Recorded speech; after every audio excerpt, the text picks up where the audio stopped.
A Rose for Emily by William Faulkner. When Miss Emily Grierson died, our whole town went to her funeral. The men, through a sort of respectful affection for a fallen monument, and the women, mostly out of curiosity to see the inside of her house, which no one save an old manservant, a combined gardener and cook, had seen in at least 10 years.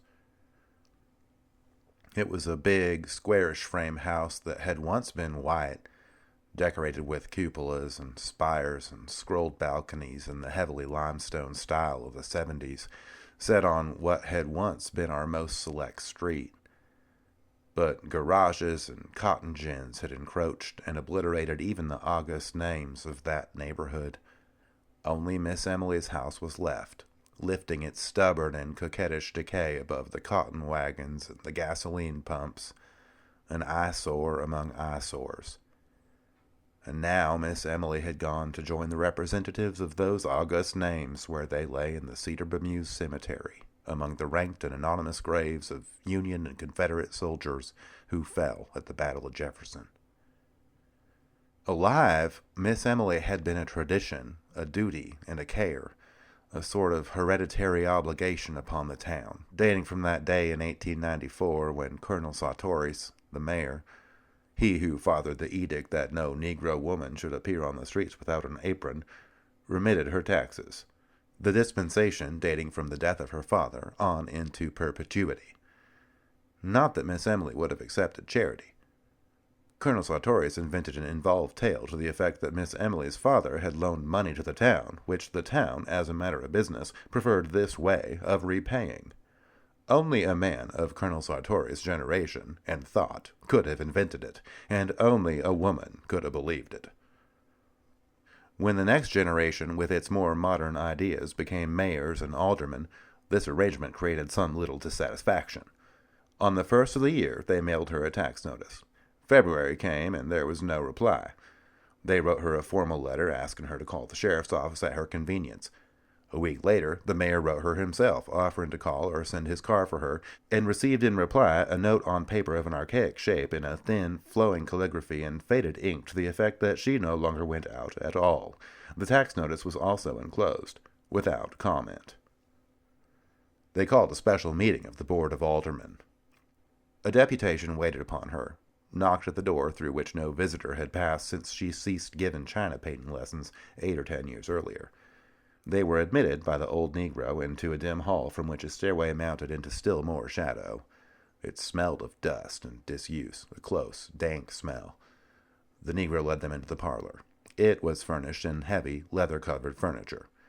When the Negro opened the blinds of one window, they could see the leather was cracked. And when they sat down, a faint dust rose sluggishly about their thighs, spinning with slow motes in the single sun ray.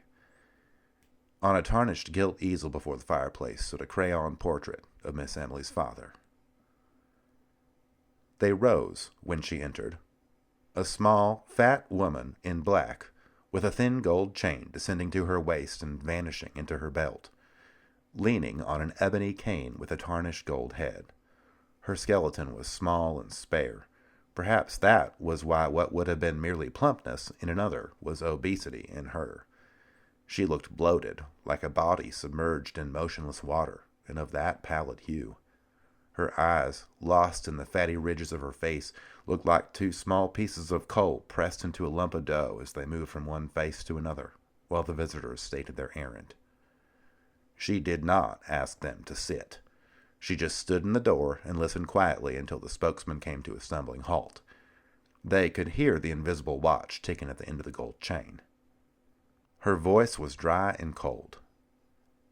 "I have no taxes in Jefferson. Colonel Sartoris explained it to me.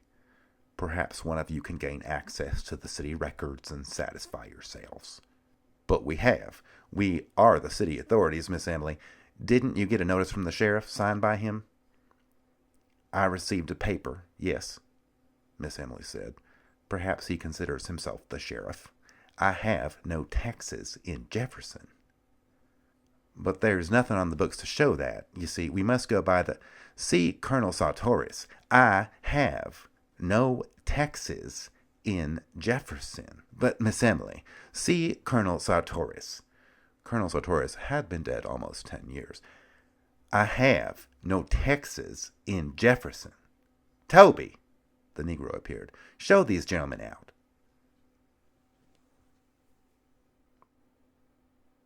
So she vanquished them, horse and foot, just as she had vanquished their fathers 30 years before about the smell. That was 2 years after her father's death, and a short time after her sweetheart, the one we believed would marry her, had deserted her. After her father's death, she went out very little. After her sweetheart went away, people hardly saw her at all. A few of the ladies had the temerity to call, but were not received, and the only sign of life about the place was the Negro man, a young man then, going in and out with a market basket. Just as if a man, any man, could keep a kitchen properly, the ladies said, so they were not surprised when the smell developed. It was another link between the gross, teeming world and the high and mighty Griersons. A neighbor, a woman, complained to the mayor, Judge Stevens, 80 years old. "But what will you have me do about it, madam?" he said. "Why, send her word to stop it," the woman said. "Isn't there a law?" "I'm sure that won't be necessary," Judge Stevens said. "It's probably just a snake or a rat that nigger of hers kills in the yard. I'll speak to him about it." The next day he received 2 more complaints, one from a man who came in diffident deprecation. "We really must do something about it, Judge. I'd be the last one in the world to bother Miss Emily, but we've got to do something." That night the Board of Aldermen met, 3 graybeards and 1 younger man, a member of the rising generation. "It's simple enough," he said. "Send her word to have her place cleaned up. Give her a certain time to do it in, and if she don't—" "Damn it, sir," Judge Stevens said, "will you accuse a lady to her face of smelling bad?" So the next night, after midnight, 4 men crossed Miss Emily's lawn and slunk about the house like burglars, sniffing along the base of the brickwork and at the cellar openings, while one of them performed a regular sewing motion with his hand out of a sack slung from his shoulder. They broke open the cellar door and sprinkled lime there and in all the outbuildings. As they recrossed the lawn, a window that had been dark was lighted, and Miss Emily sat in it, a light behind her, and her upright torso motionless as that of an idol. They crept quietly across the lawn and into the shadows of the locusts that lined the street. After a week or 2, the smell went away. That was when people had begun to feel really sorry for her. People in our town, remembering how old Lady Wyatt, her great-aunt, had gone completely crazy at last, believed that the Griersons held themselves a little too high for what they really were. None of the young men were quite good enough for Miss Emily and such. We had long thought of them as a tableau. Miss Emily, a slender figure in white in the background, her father, a spraddled silhouette in the foreground, his back to her and clutching a horsewhip, the 2 of them framed by a back-flung front door. So, when she got to be 30 and was still single, we were not pleased exactly, but vindicated. Even with insanity in the family, she wouldn't have turned down all her chances if it had really materialized. When her father died, it got about that the house was all that was left to her, and in a way, people were glad. At least they could pity Miss Emily. Being left alone and a pauper, she had become humanized. Now she, too, would know the old thrill and the old despair of a penny more or less. The day after his death, all the ladies prepared to call at the house and offer condolence and aid, as is our custom. Miss Emily met them at the door, dressed as usual and with no trace of grief on her face. She told them that her father was not dead. She did that for 3 days, with the ministers calling on her and the doctors trying to persuade her to let them dispose of the body. Just as they were about to resort to law and force, she broke down, and they buried her father quickly. We did not say she was crazy then. We believed she had to do that. We remembered all the young men her father had driven away, and we knew that with nothing left, she would have to cling to that which had robbed her, as people will. She was sick for a long time. When we saw her again, her hair was cut short, making her look like a girl, with vague resemblance to those angels in colored church windows, sort of tragic and serene. The town had just let the contracts for paving the sidewalks, and in the summer after her father's death, they began the work. The construction company came with niggers and mules and machinery, and a foreman named Homer Barron, a Yankee, big, dark, ready man with a voice and eyes lighter than his face. The little boys would follow in groups to hear him cuss the niggers, and the niggers singing in time with rise and fall of picks. Pretty soon he knew everybody in town. Whenever you heard a lot of laughing anywhere about the square, Homer Barron would be in the center of the group. Presently, we began to see him and Miss Emily on Sunday afternoons, driving in the yellow-wheeled buggy and the matched team of bays from the livery stable. At first, we were glad that Miss Emily would have an interest, because the ladies all said, of course a Grierson would not think seriously of a northerner, a day laborer. But there were still others, older people, who said that even grief could not cause a real lady to forget noblesse oblige, without calling it noblesse oblige. They just said, poor Emily, her kinsfolk should come to her. She had some kin in Alabama, but years ago her father had fallen out with them over the estate of old Lady Wyatt, the crazy woman, and there was no communication between the two families. They had not even been represented at the funeral. And as soon as the old people said, poor Emily, the whispering began. Do you suppose it's really so? They said to one another. Of course it is. What else could... This behind their hands, rustling of craned silk and satin behind jalousies closed upon the sun of Sunday afternoon, as this thin, swift clop, clop, clop of the matched team passed. Poor Emily. She carried her head high enough, even when we believed she was fallen. It was as if she demanded more than ever the recognition of her dignity as the last Grierson, as if it had wanted that touch of earthiness to reaffirm her imperviousness, like when she bought the rat poison, the arsenic. That was over a year after they had begun to say, poor Emily, and while the two female cousins were visiting her. I want some poison, she said to the druggist. She was over 30 then, still a slight woman, though thinner than usual, with cold, haughty black eyes and a face, the flesh of which was strained across the temples and about the eye sockets as you imagine a lighthouse keeper's face ought to look. I want some poison, she said. Yes, Miss Emily. What kind? For rats and such? I'd reckon... I want the best you have. I don't care what kind. The druggist named several. They'll kill anything up to an elephant, but what you want is...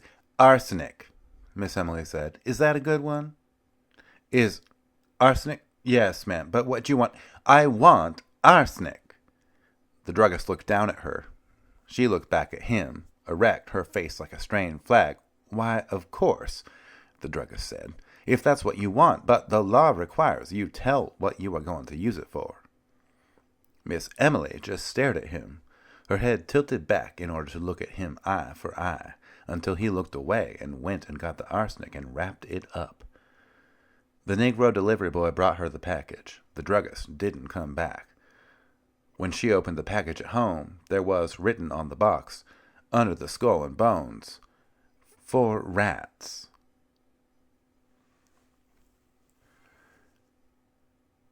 So, the next day, we all said, she will kill herself, and we said it would be the best thing.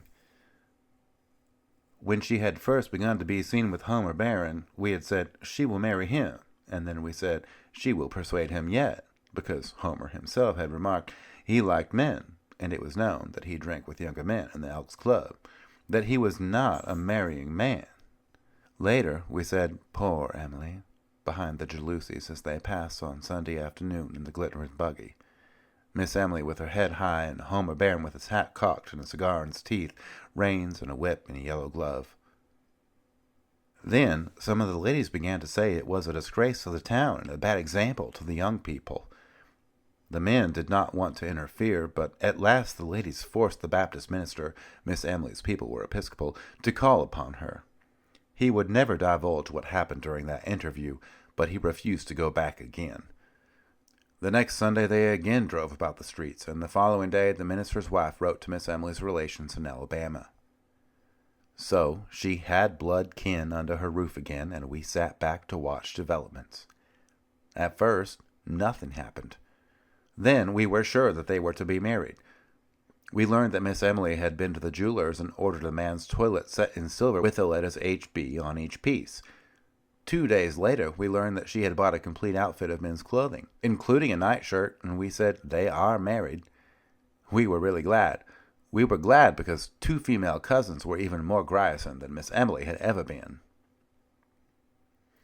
So we were not surprised when Homer Barron, the streets had been finished some time since, was gone. We were a little disappointed that there was not a public blowing off, but we believed that he had gone on to prepare for Miss Emily's coming, or to give her a chance to get rid of the cousins. By that time it was a cabal, and we were all Miss Emily's allies to help circumvent the cousins. Sure enough, after another week they departed, and as we had expected all along, within 3 days Homer Barron was back in town.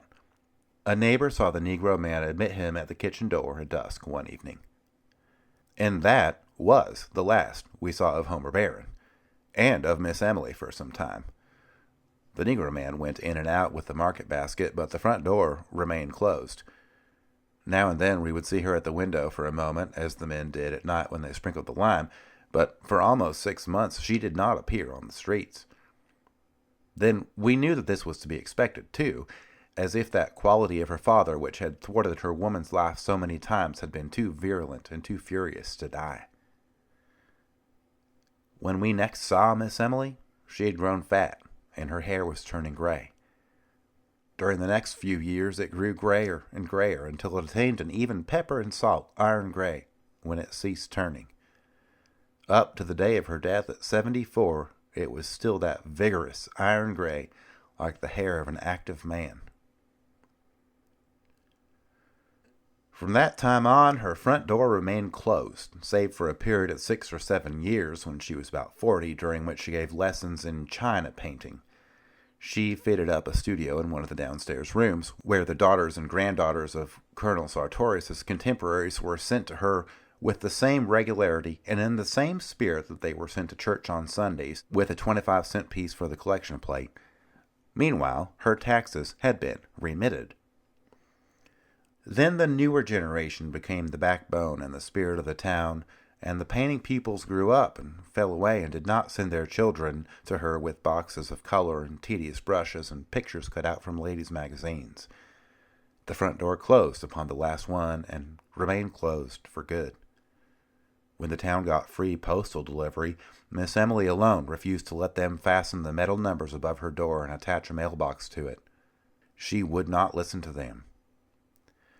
Daily, monthly, yearly, we watched the Negro grow grayer and more stooped, going in and out with the market basket. Each December we sent her a tax notice, which would be returned by the post office a week later, unclaimed. Now and then we would see her in one of the downstairs windows. She had evidently shut up the top floor of the house. Like the carven torso of an idol in a niche, looking or not looking at us, we could never tell which. Thus she passed from generation to generation, dear, inescapable, impervious, tranquil, and perverse. And so she died. Fell ill in the house filled with dust and shadows, with only a doddering Negro man to wait on her. We did not even know she was sick. We had long since given up trying to get any information from the Negro. He talked to no one, probably not even to her, for his voice had grown harsh and rusty, as if from disuse. She died in one of the downstairs rooms, in a heavy walnut bed with a curtain, her gray head propped on a pillow, yellow and moldy with age and lack of sunlight. The Negro met the first of the ladies at the front door and let them in, with their hushed, sibilant voices and their quick, curious glances, and then he disappeared. He walked right through the house and then out the back and was not seen again. The 2 female cousins came at once. They held the funeral on the second day, with the town coming to look at Miss Emily beneath a mass of bought flowers, with the crayon face of her father musing profoundly above the bier, and the ladies sibilant and macabre. And the very old men, some in their brushed Confederate uniforms, on the porch and the lawn, talking to Miss Emily as if she had been a contemporary of theirs, believing that they had danced with her and courted her, perhaps, confusing time with its mathematical progression, as the old do, to whom all the past is not a diminishing road, but instead a huge meadow which no winter ever quite touches, divided from them now by the narrow bottleneck of the most recent decade of years. Already, we knew that there was one room in that region above the stairs which no one had seen in 40 years, and which would have to be forced. They waited until Miss Emily was decently in the ground before they opened it. The violence of breaking down the door seemed to fill this room with pervading dust. A thin, acrid pall as of the tomb seemed to lie everywhere upon this room, decked and furnished as for a bridal. Upon the valance curtains of faded rose color, upon the rose-shaded lights, upon the dressing table, upon the delicate array of crystal, the man's toilet things backed with tarnished silver, silver so tarnished that the monogram was obscured. Among them lay a collar and tie, as if they had just been removed, which, lifted, left upon the surface a pale crescent in the dust. Upon a chair hung the suit, carefully folded. Beneath it the two mute shoes and the discarded socks. The man himself lay in the bed. For a long while we just stood there, looking down at the profound and fleshless grin. The body had apparently once lain in the attitude of an embrace, but now the long sleep that outlasts love, that conquers even the grimace of love, had cuckolded at him. What was left of him, rotted beneath what was left of the nightshirt, had become inextricable from the bed in which he lay. And upon him, and upon the pillow beside him, lay that even coating of the patient and binding dust. Then we noticed that in that second pillow was the indention of a head. One of us lifted something from it and leaned forward, that faint and invisible dust, dry and acrid in the nostrils. We saw a long strand of iron-gray hair.